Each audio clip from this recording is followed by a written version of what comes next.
Desde 2016 la ONU ha reconocido que Venezuela padece una emergencia humanitaria compleja, es decir, una crisis multicausal y multidimensional con efectos devastadores, sobre todo en las esferas de la sociedad y del Estado.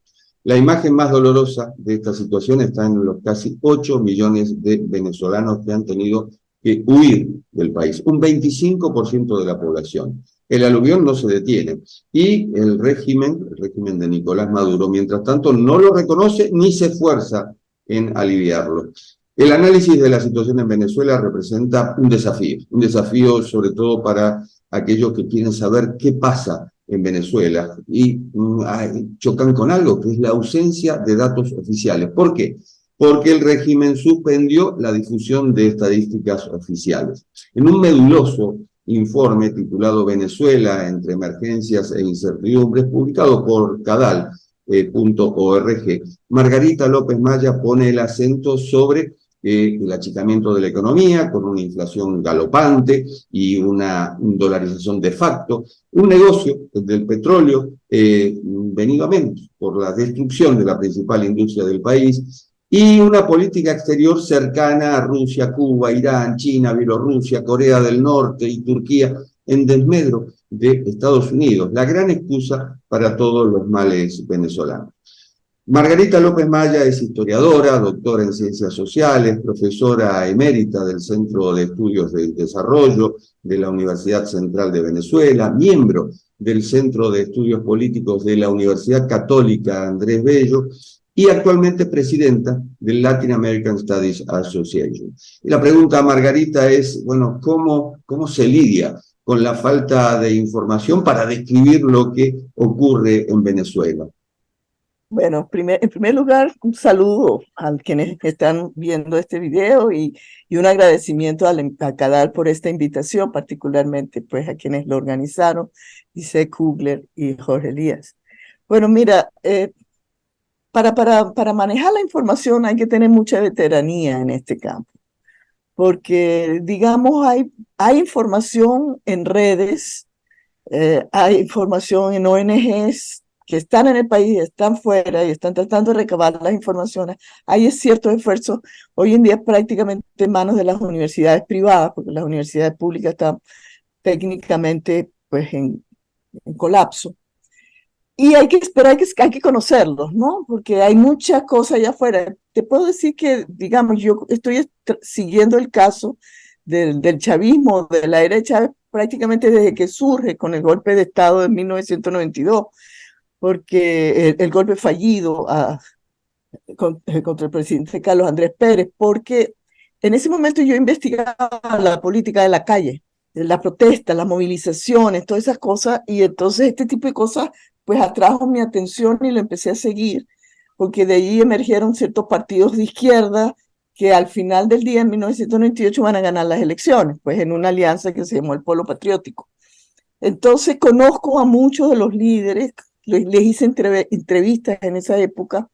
En el primer gobierno de Chávez, cuando se impulsó la democracia participativa, conocí a muchos funcionarios, trabajé ese tema exhaustivamente.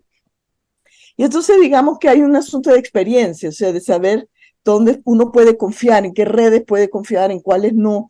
Hay redes muy responsables y muy sólidas en Venezuela, que es el caso de Provea, por ejemplo, que es el Programa de Educación y Acción en Derechos Humanos, que tiene un informe anual, que se los recomiendo porque ahí hace un repaso de cuál es la situación de cada uno de los derechos humanos en Venezuela. Hay medios que tuvieron de periodistas venezolanos que tuvieron que salir del país por la persecución y por la censura. Y ellos mismos hicieron el esfuerzo de crear noticieros fuera, portales de noticias fuera del país, como tal efecto Armando.info, está efecto Cocuyo, y son gente muy, muy seria porque esa es su misión, pues su misión es tratar de traer información ante un gobierno que tiene un aparato propagandístico formidable, que ha invertido todo el dinero del mundo para eso, ¿no? Y entonces él manda una narrativa de que aquí no está pasando nada, o que esto es una democracia, o que ya se solucionó el problema de la economía, no sé, pero entonces ellos tratan de mostrar una información independiente sobre eso que le permita a la gente tener acceso a información veraz y oportuna, pues. La propaganda contra el periodismo, en este caso con el manejo de los medios públicos en particular. ¿Cómo vislumbra los próximos meses, sobre todo bueno, con una oposición que ha elegido a María Corina Machado, que está inhabilitada para participar de las elecciones por el régimen justamente, pero en las encuestas le dan ventaja frente a la Sí, no, posibilidad sin de duda. que Maduro se presente nuevamente a la reelección? Bueno, la situación va a ser muy difícil, va a ser dura. Yo creo que el gobierno, el oficialismo, no calculó bien. Fíjate que en el informe yo hablo que no sé si van a llegar, si vamos a llegar a las primarias. Fuimos a las primarias y creo Mm. que eso fue un error estratégico del gobierno dejarlas hacer. Hizo un mal cálculo ahí, en mi humilde opinión, pensando que iban a ser poco relevantes, que por el nivel de desconexión que mostraban en las encuestas la gente, por la emergencia humanitaria compleja tan aguda que hemos tenido en estos últimos meses, particularmente ha vuelto a recrudecer, que la gente no iba a salir. Y la gente salió en números muy notables, y yo creo que sorprendió. Entonces, ahí digo yo, se desató una dinámica porque la candidata de Vente Venezuela, María Corina Machado, que nunca había sido una candidata con mucho apoyo popular, porque es una mujer, primero muy conservadora, es lo que ideológicamente la gente llama de derecha, muy liberal, ¿no? Y segundo, es una mujer de clase alta, ¿no? Entonces lo tenía como para, nunca fue muy popular, pero resulta que se posicionó en esta coyuntura. Ha sido una mujer muy honesta, muy aguerrida y muy valiente. Le han atropellado más de una vez feo, o sea, de darle patadas y romperle la nariz, cosas así. Y bueno, se posicionó y ganó con más del 90% de los votos en las primarias, en unas primarias donde mucha gente salió a votar. Entonces se generó, creo yo, se ha generado a partir de ahí una dinámica que hace muy difícil estos próximos meses, porque el gobierno está tratando de deshacer esa dinámica, este, porque, porque si sigue esa dinámica, pareciera indetenible la victoria en esas elecciones de María Corina Machado, póngale las condiciones que usted le ponga. Ella está inhabilitada inconstitucionalmente, porque tanto la Constitución como sentencias que han salido de la Corte Interamericana de Derechos Humanos hacen muy claro que a ti no te pueden quitar tus derechos políticos si tú no tienes una sentencia penal firme.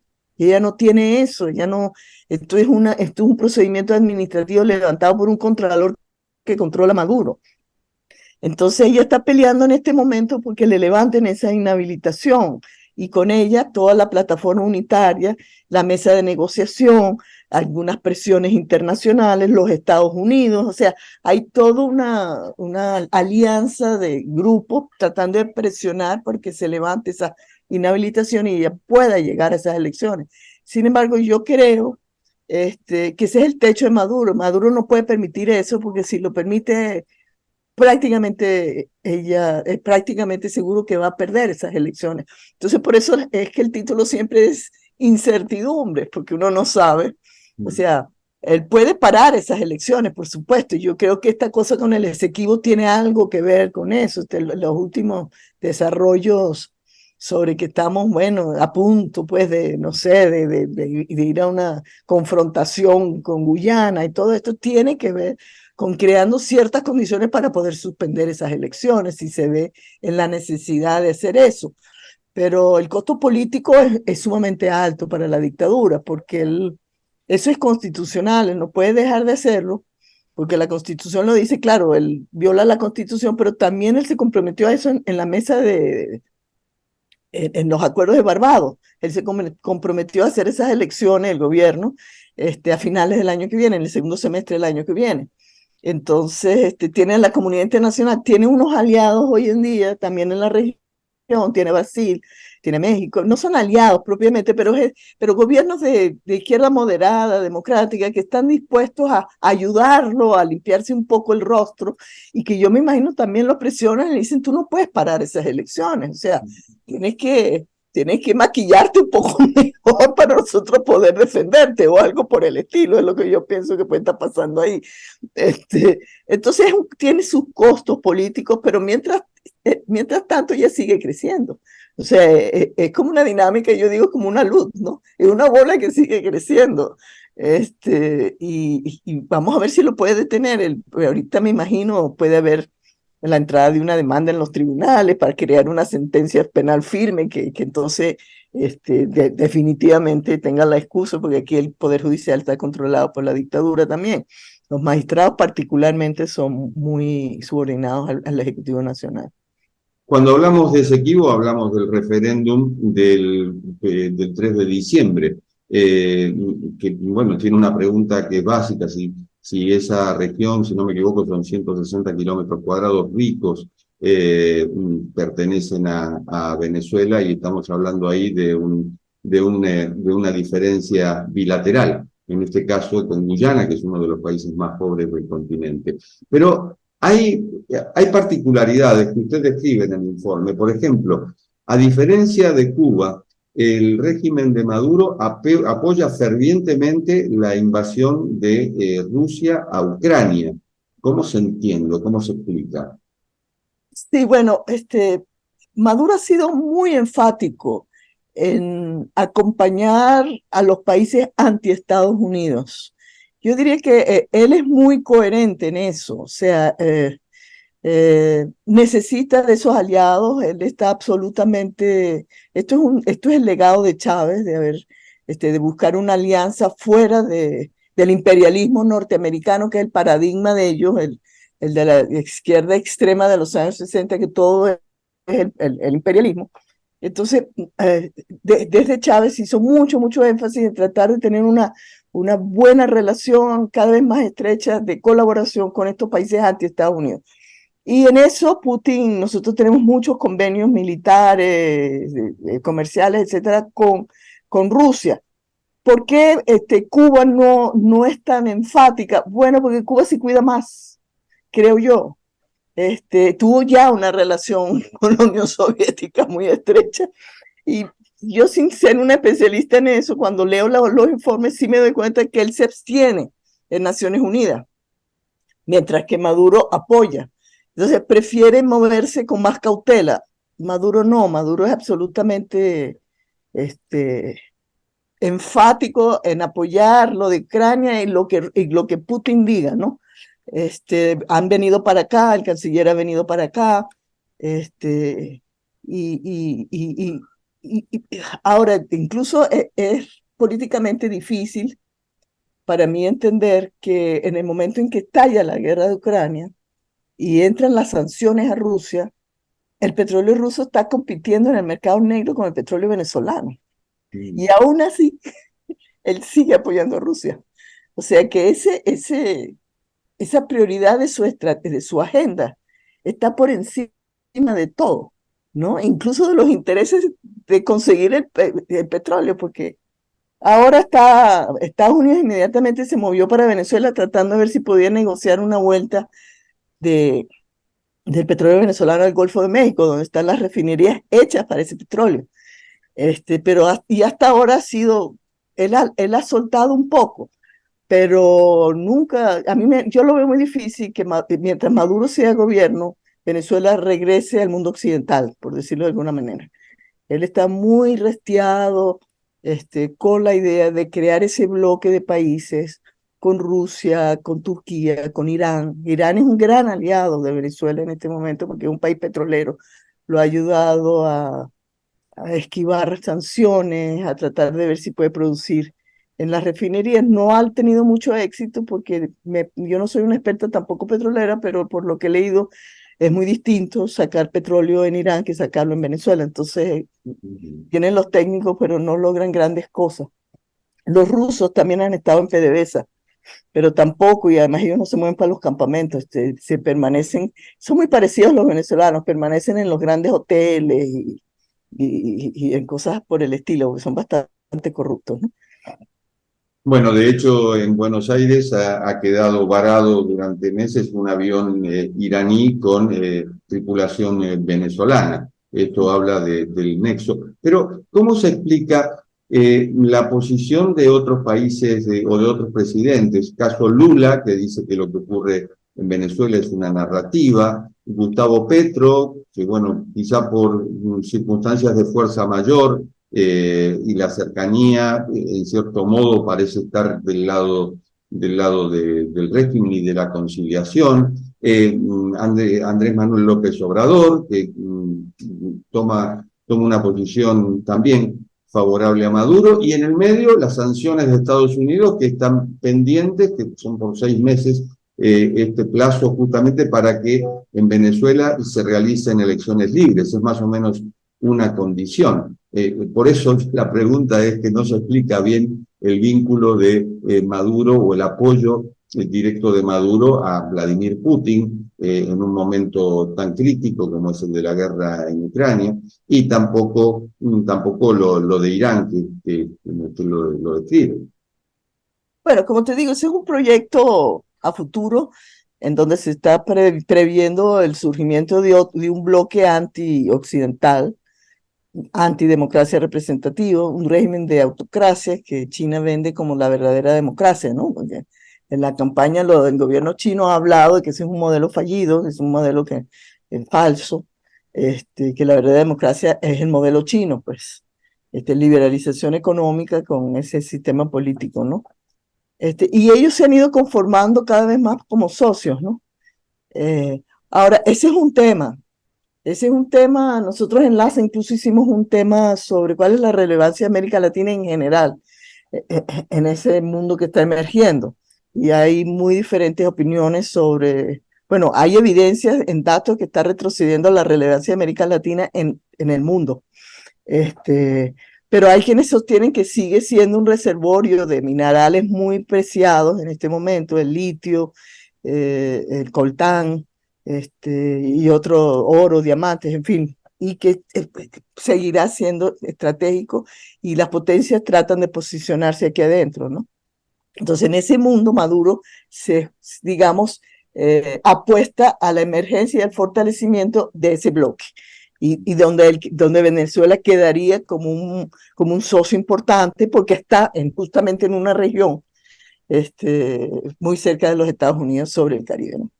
Ahora, con relación a los otros países, yo creo que no es tan difícil de entender porque, como siempre dice esa consigna internacional, los países no tienen amigos sino intereses. Y Colombia tiene verdadero interés en parar la sangría que le significa la salida diaria de miles de venezolanos a la frontera. Ellos todavía no han puesto visa. O sea, nosotros seguimos, los venezolanos siguen saliendo por las distintas pasajes de frontera que ellos tienen, colapsando todos los servicios públicos que ellos tienen en esos pueblos, educación, salud, carreteras, alimentación, los refugios, todo eso. Y para Petro, desde que se inició su gobierno, ha sido una prioridad tratar de frenar eso como una manera de mostrar logros. Y por otra parte, él es un hombre que viene de la izquierda, ¿verdad? Que es de izquierda. Hoy en día son izquierdas democráticas, y tiene vínculos con lo que fue con Chávez. Fíjate que la primera persona que invitó a Chávez a Colombia fue él, cuando creo que era diputado, no recuerdo bien cuál era el cargo de él, fue él. Y también confía mucho en las relaciones que tiene el gobierno venezolano con el ELN, que controla algunas partes muy importantes de las fronteras entre Colombia y Venezuela, de que le sirve a él como puente para la negociación para pacificar al ELN. Y entonces él tiene muchos intereses por los cuales eh, este, eh, hacen visitas entre ellos, se hablan y tratan de resolverlo, además de que Petro también ha sido muy enfático en decirle a Maduro que regrese a las organizaciones interregionales, que regrese a la Comisión Internacional de Derechos Humanos, que regrese a instancias regionales.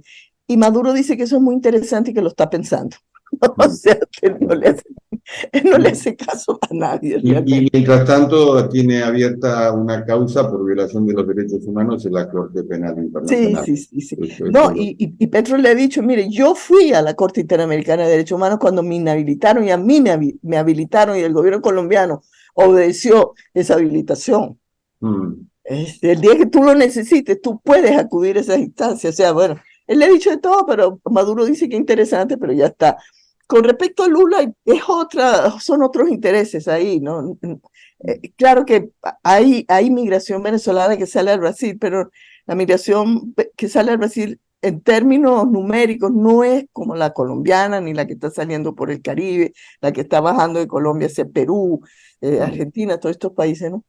Pero Lula sí tiene apetencias, y siempre lo ha tenido Brasil, apetencias de liderazgo regional, ¿no?